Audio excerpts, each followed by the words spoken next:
The United States and many other countries around the world has been levying sanctions against Iran since the late 70s. But even recently, what we have seen is that there's a lot of conversation around some of those sanctions. There's all kinds of things to pay attention to, whether it's oil, natural gas, nuclear arms, and many other aspects that are hyper complex. But now there's a report out that says that Iran has actually set up a clandestine banking and finance system to circumvent US-led sanctions. Of course, this is what we should expect. If you cut a country off from the global financial system, they have to figure out a way to transact. And if they can't use the US dollar-based system, they're going to do something else. There's been a lot of talk recently about the idea of using Bitcoin or cryptocurrencies to avoid sanctions. And the truth is that the system just isn't big enough to actually accommodate any sort of international trade for an actual country that's trying to do it in a material way. And so ultimately now what we're seeing is that this clandestine financial system that was set up by Iran is having more details exposed. Here's how it works.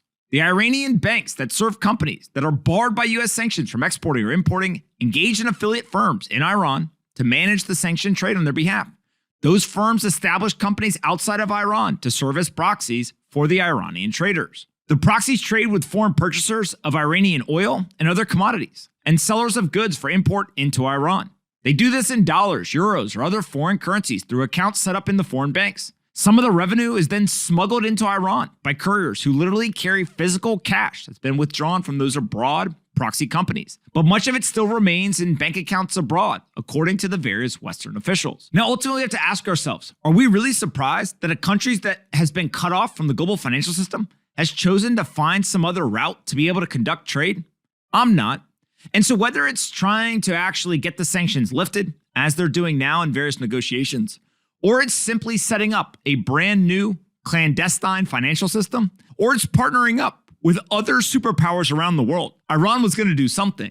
And so now that we're getting more details on this, I think the world is waking up to the idea of weaponizing the financial system, weaponizing the US dollar. It has trade-offs.